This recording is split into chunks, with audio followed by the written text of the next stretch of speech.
Don't just stand there. Back row, now. My mother didn't even look up as she said it, her red nails tapping impatiently on the wine glass. This reunion's for people who actually did something with their lives. Before we begin, drop a comment and tell us where are you from, and from which city you're watching our videos. And after watching the whole video, don't forget to tell us what would you do in this situation. Be honest. Tell me in the comments below. We read every comment. Let's begin. Laughter followed. Sharp, cold, like ice against my skin. The banquet hall shimmered under chandeliers, filled with cousins in designer clothes, uncles who always judged too loudly, and aunts who wore fake smiles like pearls. Everyone had a title: doctor, VP, co-founder, stitched onto their name tags like trophies. I had none. Just Riley Evans, no title, no accomplishment, no seat at the long table where the real family sat. I clutched my tote bag tighter, filled with scribbled notebooks and worn-out resumes I still couldn't get responses for. I hadn't planned to come, but Grandpa insisted.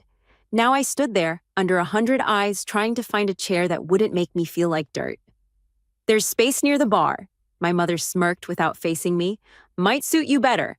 I blinked, bit down the lump in my throat, and nodded silently. Back row it was. As I walked toward the shadows, I passed Aunt Heather laughing with her husband about some vacation house they bought, just to store wine. My cousin Ava caught my eye and whispered something behind her hand. They giggled. Probably about my thrift store shoes. Hey, Riley, Uncle Todd said, grinning. How's that job search going? Still unemployed, or did Starbucks finally call back? The table erupted in low snickers. I didn't answer. My hands shook slightly as I pulled out the creaky chair at the far corner of the hall, away from the music, the buffet, the fake hugs. And that's when Grandpa appeared. He'd arrived late. No surprise. He always said, "The best ones walk in last." He walked with a slow, cane-tapping rhythm, his wrinkled suit ironed perfectly. But tonight, his steps were quicker, intentional. He didn't look at anyone, not even my mother, who started standing when she saw him but froze mid-motion when he raised one hand.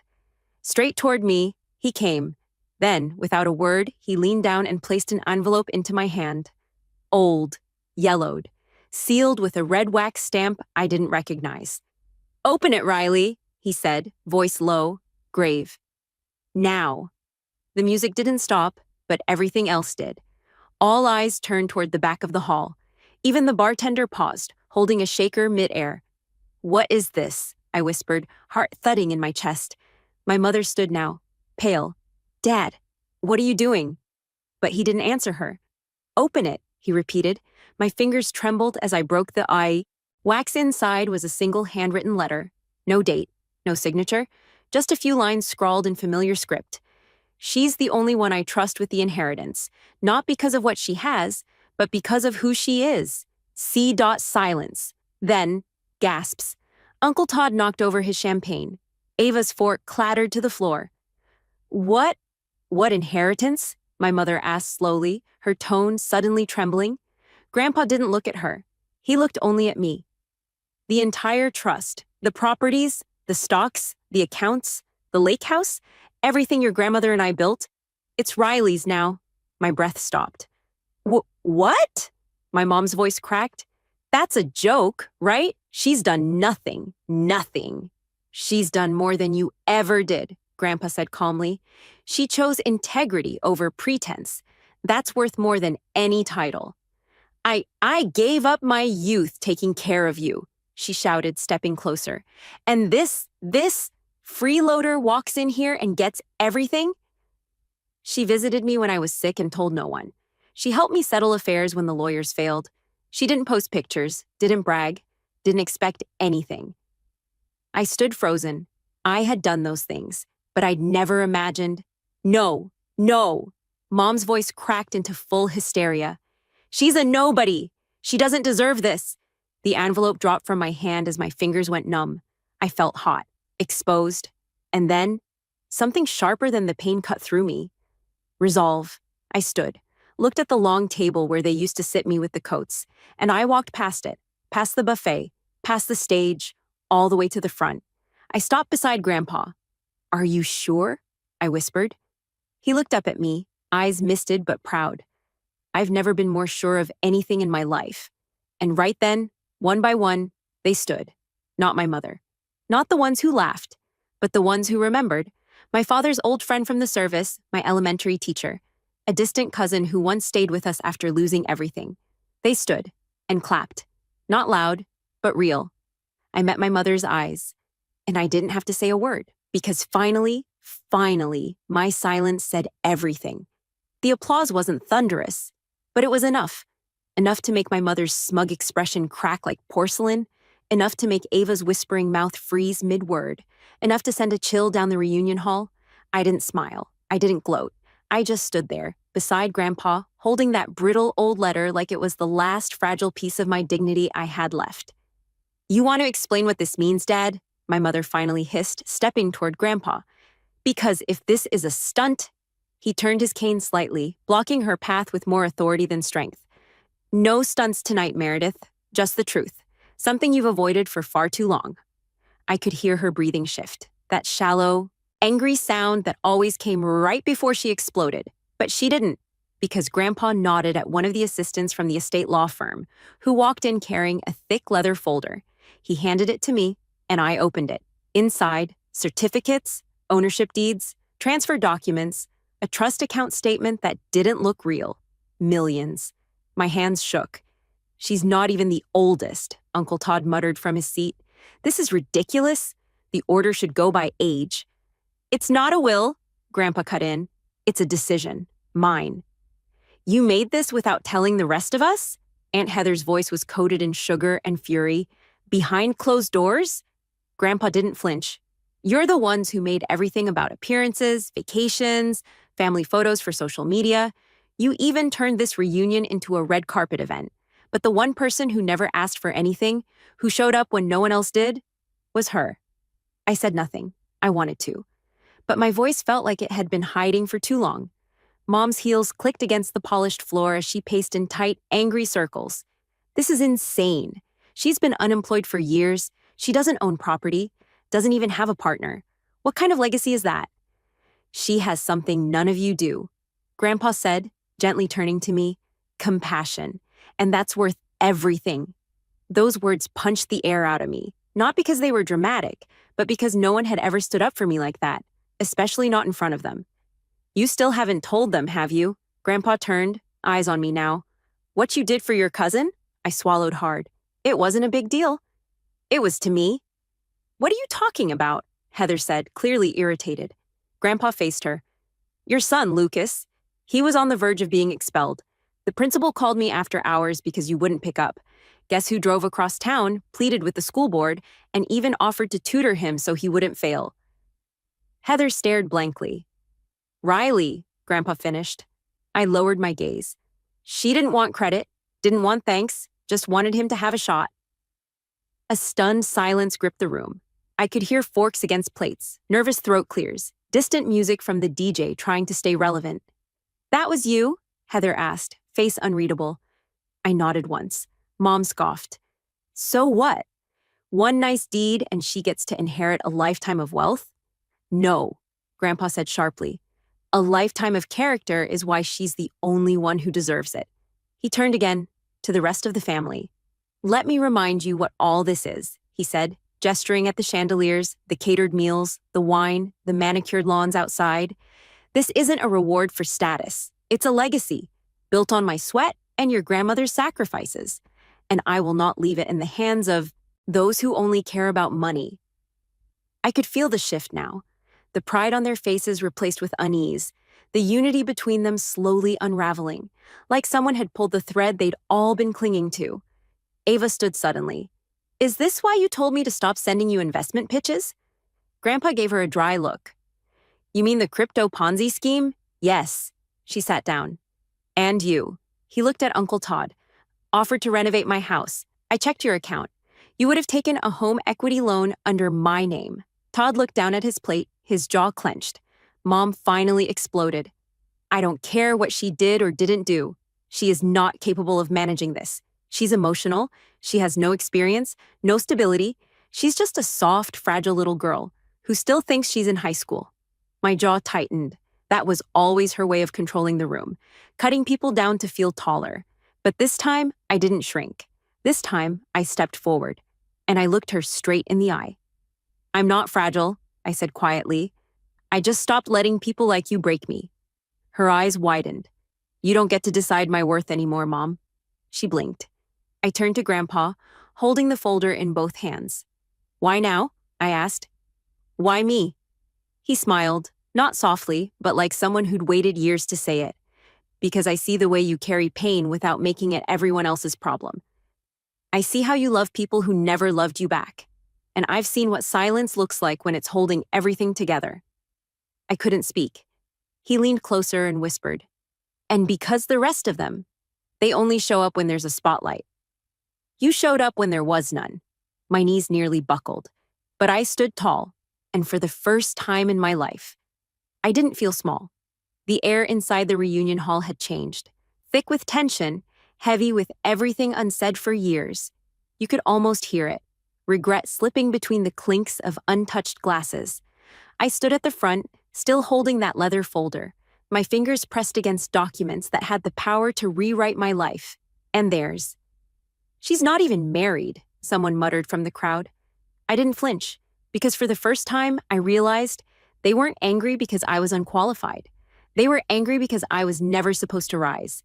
I was supposed to stay invisible. The back row daughter, the girl who took the bus while others parked their leased BMWs out front, the one who served punch at these reunions while they toasted to one another's curated lives. But now I was holding the very thing they'd spent years clawing toward, and I hadn't lifted a single finger to steal it. That's what made them furious. "Let me see that," Mom snapped, lunging toward the folder. Grandpa stepped forward instantly, blocking her path with his cane. "Try me, Meredith," he warned. Her mouth fell open, but she stopped. "You always played favorites," she hissed. "Always liked her more than me. Admit it." "I don't play favorites," he said coldly. "I just remember." And that shut her up, because they all remembered, though they never spoke of it. The night I walked home barefoot in the rain after they left me at a restaurant because I talked too slow. The time they laughed when I said I wanted to be a writer, saying, "You need a personality before you can have a voice." The birthday where no one showed up, except Grandpa, with a cupcake and a card that said, "I see you, kiddo." Those memories, they didn't forget. They just buried them under shiny resumes, fake smiles, and matching Christmas pajamas. "You raised a fragile woman, Dad," Mom snapped, trying to regain control of the room. "She's not strong enough for this." Grandpa's eyes locked on hers. "You're wrong," he turned to me. "Tell them about the job offer." I hesitated, then nodded. "I got an offer from Monroe and Grant," I said softly. Uncle Todd's head jerked up. "The law firm? Yeah? You're a lawyer now?" Ava asked, a sneer in her voice. "No," I said, letting that small smile play across my lips. "I'm the writer who ghostwrote the campaign that got their CEO reelected as state judge. They offered me a permanent position on the team." The silence was thunderous. "You've been working?" Mom said flatly, stunned. "Freelancing, writing, editing, odd jobs." I paused. "I never told you because, well, you never asked." Heather shifted in her seat, the weight of their assumptions beginning to crush them. "You think I sat around waiting to be chosen?" I continued, my voice firmer now. "I've been working while you laughed, learning while you looked down, surviving while you pretended I didn't exist." "You're making this dramatic," Ava muttered. "No," I said. "You made it cruel." And finally, their faces showed what I had waited years to see. Doubt, shame, recognition. They were so used to seeing me quiet that they forgot silence isn't weakness. Sometimes silence is survival. "I never asked for money," I said, turning to everyone now. "I never asked to be at the center of anything. But this moment, I won't apologize for it.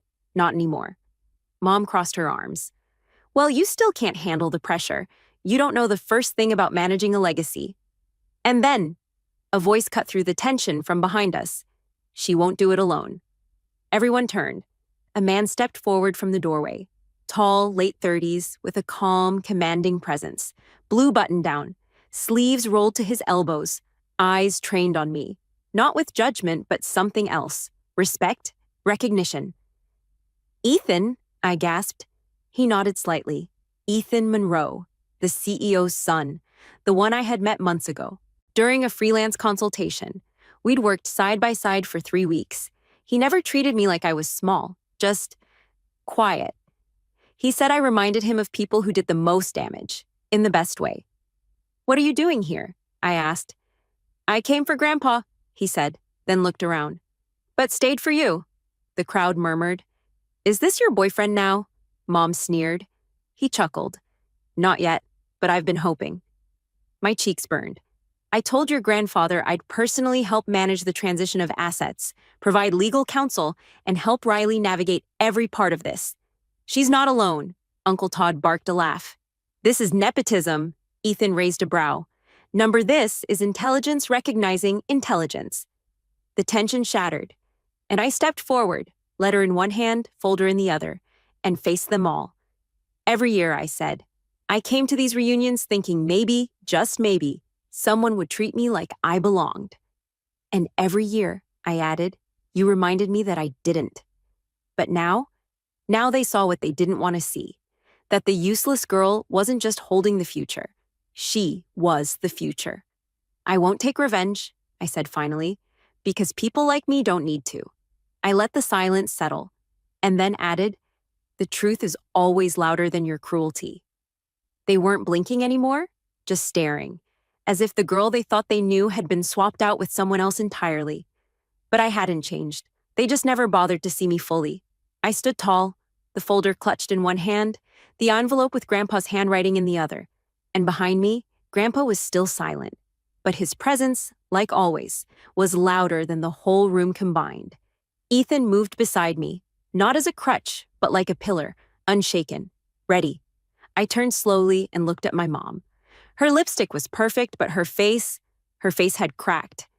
"You could have told me," she snapped, voice sharp. "You could have said something, given me a chance to prepare." "For what?" I asked. "To convince Grandpa to change his mind? To smear my name again like you always did? Lazy, dramatic, needy Riley?" "No, Mom, I didn't tell you because I knew exactly what you'd do." She stepped forward. "You're still my daughter."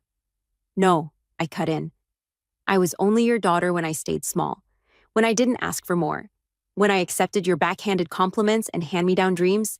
But the second I found worth in myself that you didn't give me, I became a threat." Heather cleared her throat nervously. "Look, maybe we all just misunderstood each other. It's a family reunion. Maybe we can talk this through privately." Grandpa finally spoke. "Now you want privacy?" He turned slowly, using his cane to balance, voice firm but aged. "You all had years to speak truth in private, but you used those years to spread silence, to push her to the edge of every room she entered, to sit her near the bathroom door like she didn't belong.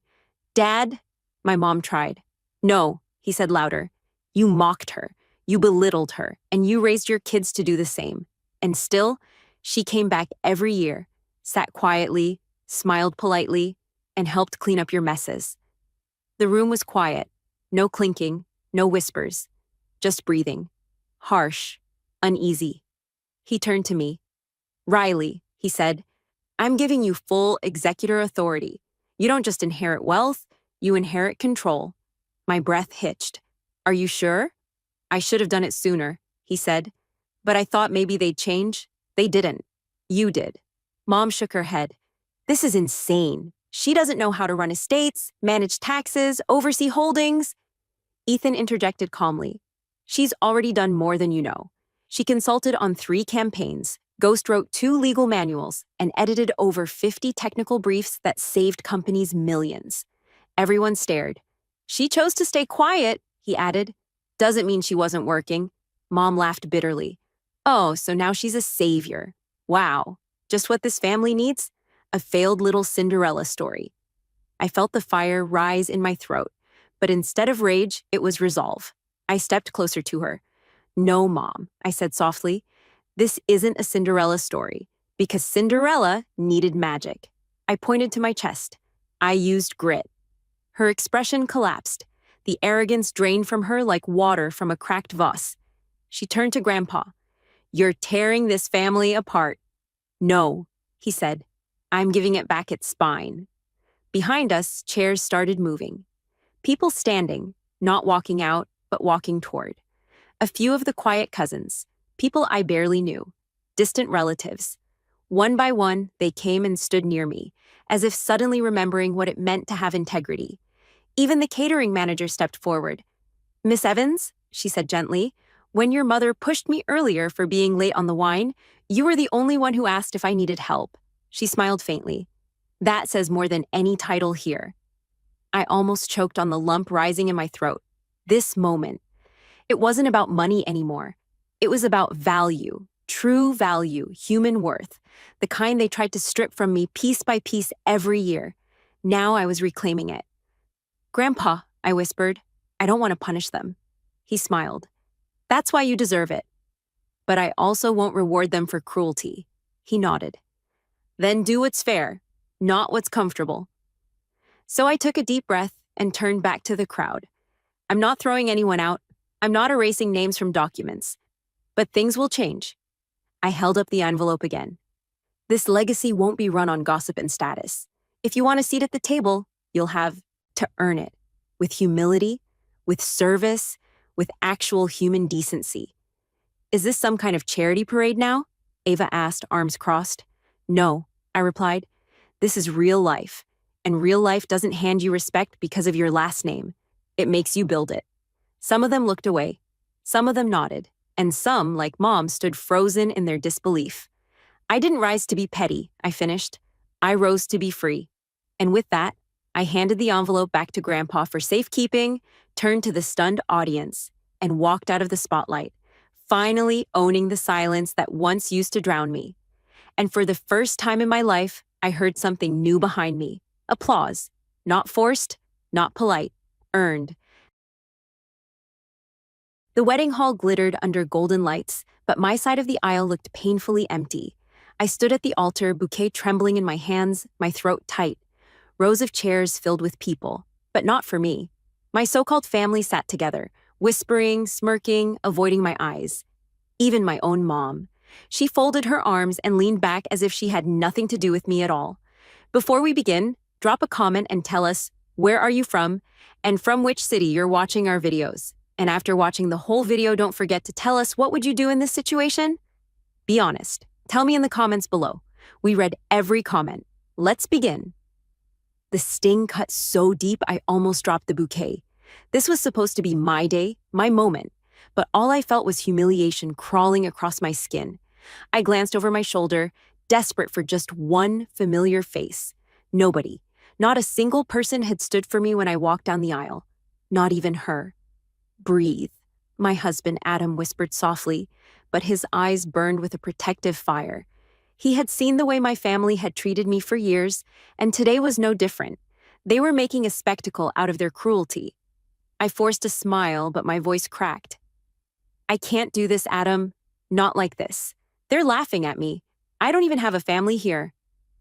I was ready to step away, to let shame swallow me whole.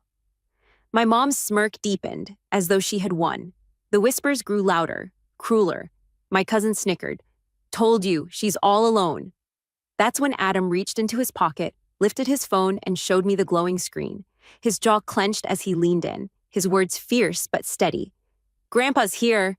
My chest heaved, confusion flashing across my face. "What? But he wasn't supposed to come?" Adam only smirked, gripping my hand tighter. "Watch." And then, as if on cue, the heavy doors at the back of the hall groaned open. The sound cut through the whispers, through the shallow laughs. Heads turned sharply, gasps followed. Cameras flashed instantly as a figure stepped inside, tall, commanding, dressed in a sharp suit that carried decades of respect and authority. It was my grandfather, the man my family had counted out, the one they thought would never show, the one they assumed had abandoned me just like they did. But there he was. The room shifted in a heartbeat. Everyone who had mocked me just seconds ago stumbled to their feet. Even my mom shot upright, her smug expression dropping into something pale, nervous, almost guilty. Chairs screeched as people stood, because when my grandfather entered a room, everyone stood. I stood frozen, tears blurring my vision. The weight of betrayal still clung to me, but suddenly there was something else, something electric, powerful, Alive. Grandpa's voice carried across the hall, deep and steady. Why does my granddaughter stand alone on the most important day of her life? The silence that followed was suffocating. My mom's lips parted, but no words came out. My uncle shifted uncomfortably. My cousin lowered her eyes. I could barely breathe.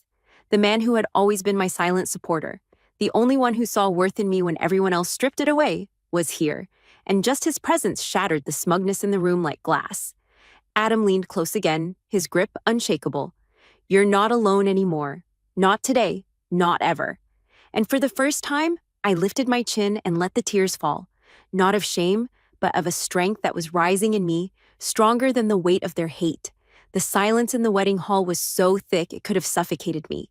My grandfather's voice had cut through every sneer, every whisper, every ounce of poison that had been slung at me since the moment I stepped inside that room.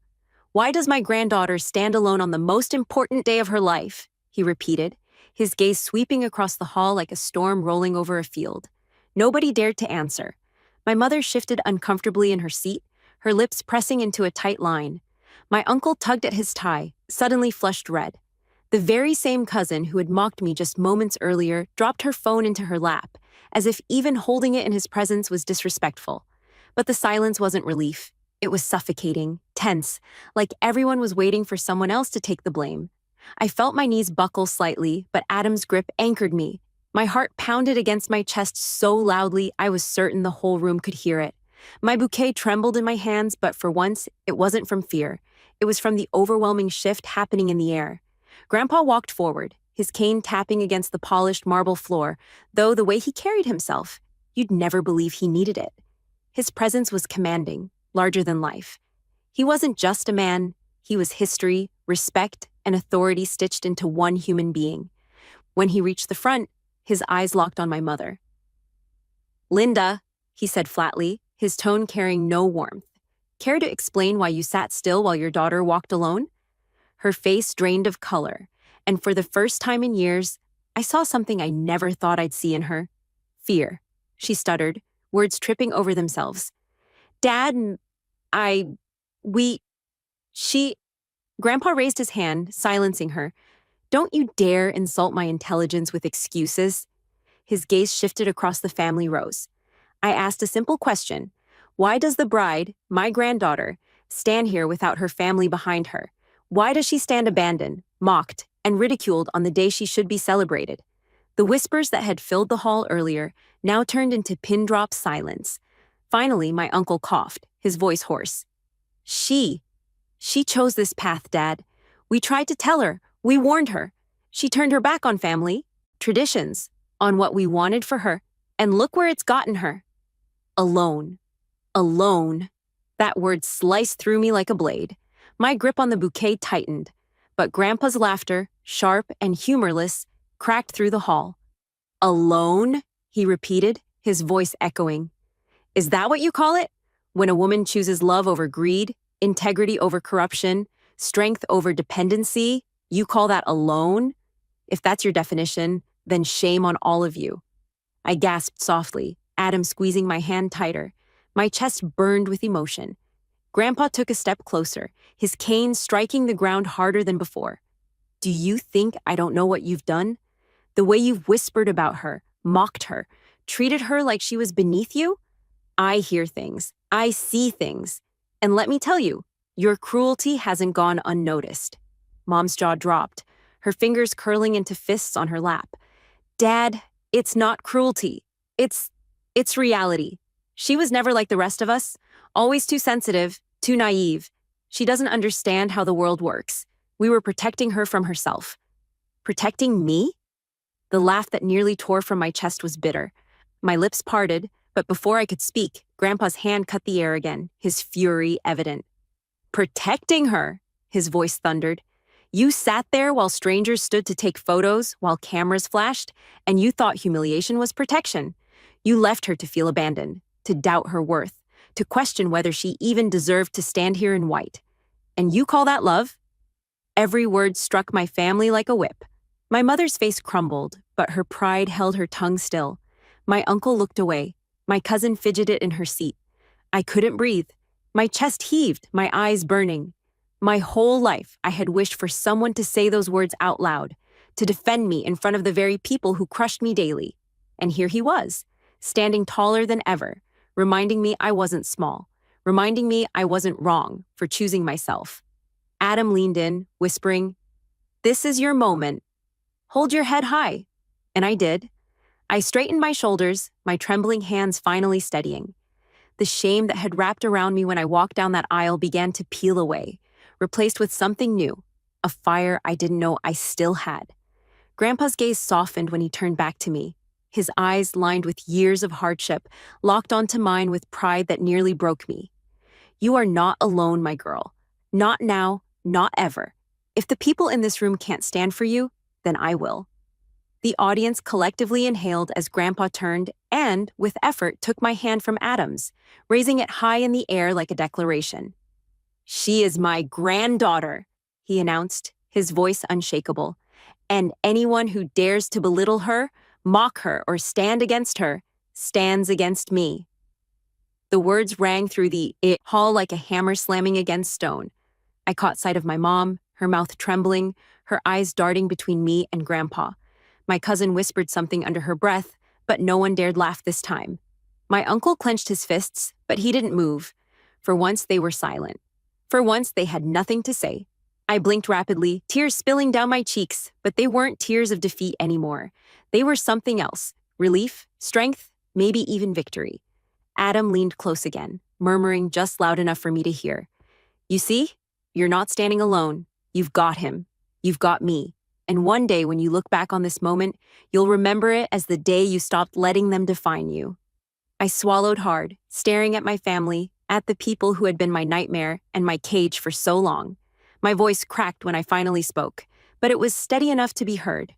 "You didn't stand for me today," I said, my voice cutting through the tension. "Not as a family, not as people who claim to love me, but that's fine, because the people who matter most, the ones who truly see me, are here. And that's all I need." The look on my mother's face was indescribable. Shame, anger, and disbelief all tangled into one. She opened her mouth to speak, but Grandpa's glare froze her in place. I stood taller than I ever had before. For the first time, I wasn't the girl begging for their approval, shrinking under their judgment. I was a bride, a woman, a granddaughter who finally knew she was worthy, whether they liked it or not. And as the cameras flashed again, this time it wasn't to capture my humiliation. It was to capture the moment the room shifted, the moment they realized they no longer had power over me. The air in the hall was suffocating. Nobody dared sit, nobody dared speak. My grandfather's words still hung in the air like a blade suspended above their heads. My mother's lips trembled. She opened her mouth, finally breaking the silence. "Dad, you don't understand. You've been away too long. You don't know the things she's done? We only wanted what's best for her." "Best for her?" Grandpa's voice thundered, sharper than before. His cane slammed once against the floor, the crack echoing through the room. "Do not twist this into love. I've watched from a distance, Linda. I've heard every word you spat about your own daughter. Don't you dare call cruelty protection." All eyes turned on her.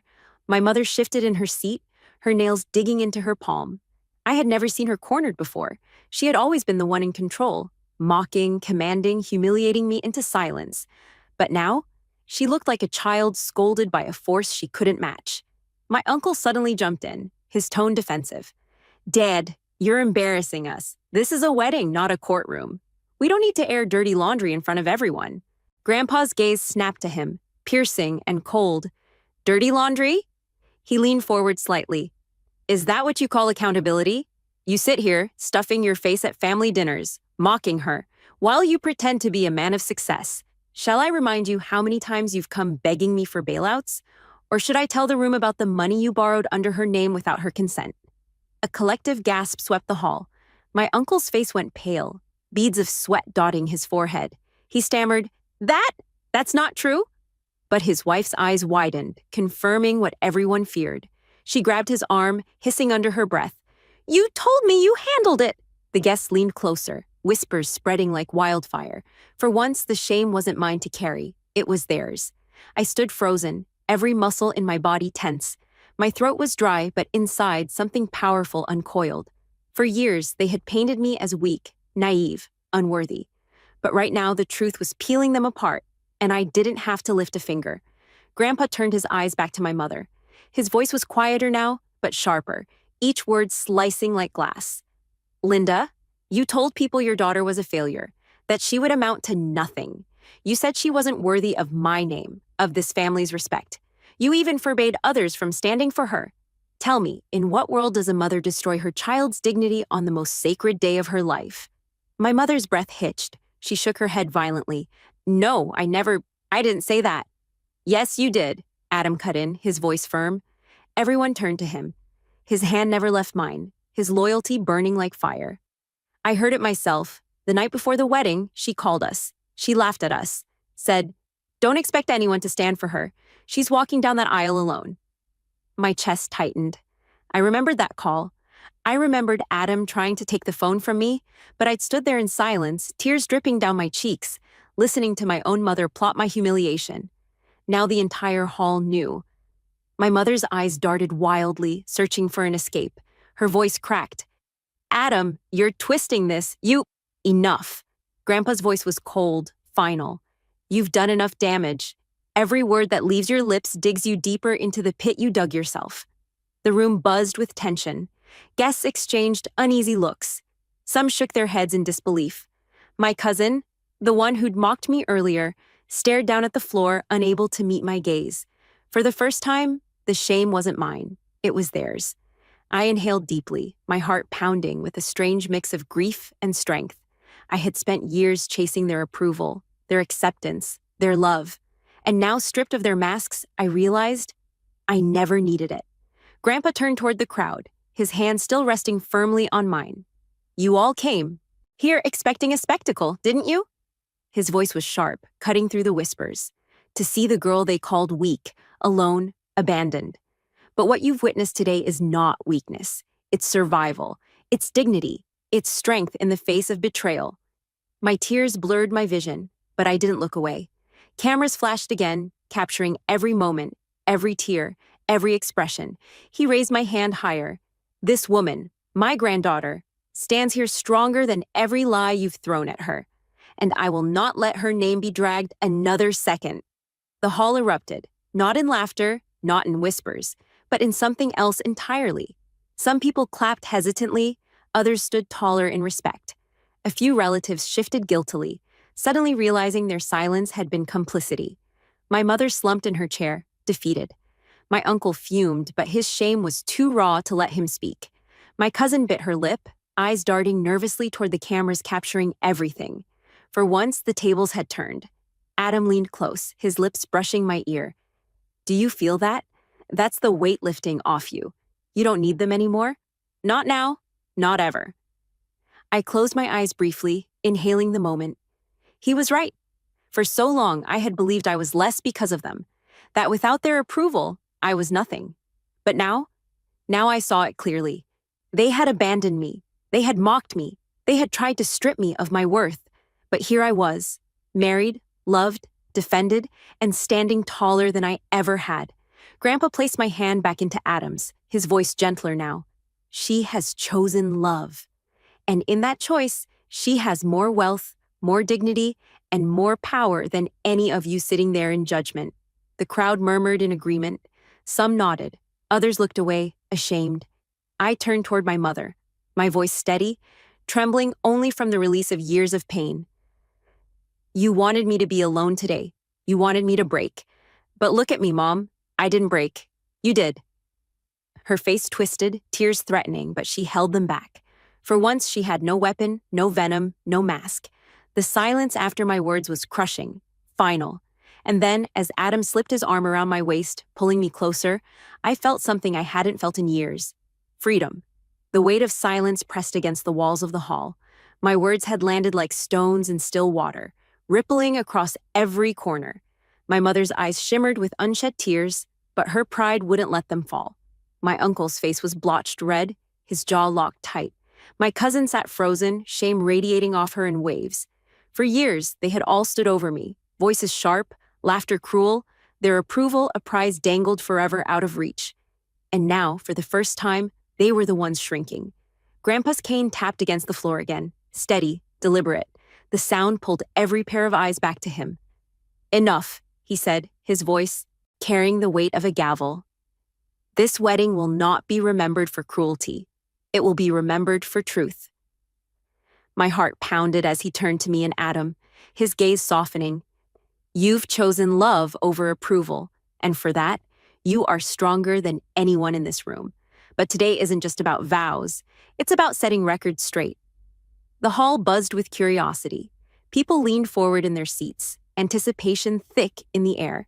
Grandpa reached into his jacket pocket and pulled out a sealed envelope. He held it up, his hand steady despite his age.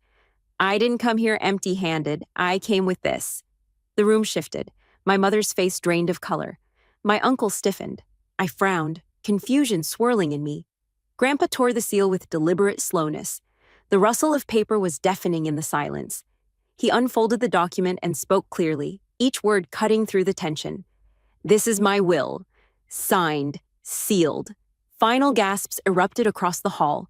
My knees weakened, Adam's arm holding me upright. My mother half rose from her seat. "Dad, you can't. This isn't the place." "It's exactly the place," Grandpa interrupted, his tone sharp. "Because the world deserves to know who I stand with, who I trust, who I believe in." He turned his eyes to me, and for the first time, I saw tears glistening there. "And that's her." My throat tightened. "Grandpa? I don't—" He raised his hand, silencing me with a soft smile. "Everything I've built, everything I've saved, every property, every account, it belongs to you. Not them, you." The hall erupted into a storm of whispers, gasps, even cries of disbelief. Cameras flashed wildly. My uncle jumped to his feet, his voice booming. "This is insane! Dad, you can't give it all to her. She doesn't know how to handle it. She doesn't deserve it." Grandpa's eyes narrowed, his cane striking the ground again. "She deserves more than all of you combined, because unlike you, she knows the value of integrity. She knows love isn't measured in money or status. She has been beaten down and still stands tall. That is strength. That is worth." My mother collapsed back into her chair, her lips quivering. She tried to speak, but no words came out. Her hands trembled in her lap, her mask shattered. I stood frozen, my chest aching with a mix of shock, grief, and gratitude. I never asked for this. I never wanted revenge in the form of wealth. But standing there, watching their smugness collapse, I realized it wasn't about money. It was about truth, about finally being seen. Adam whispered in my ear, his voice warm, steady. "You've won, not because of this inheritance, because you finally see your worth." Tears streamed down my face. He was right. For the first time, I wasn't defined by their rejection. I wasn't the girl begging for love. I was the woman they could no longer break. Grandpa folded the will, carefully sliding it back into his jacket. He turned to the crowd one last time.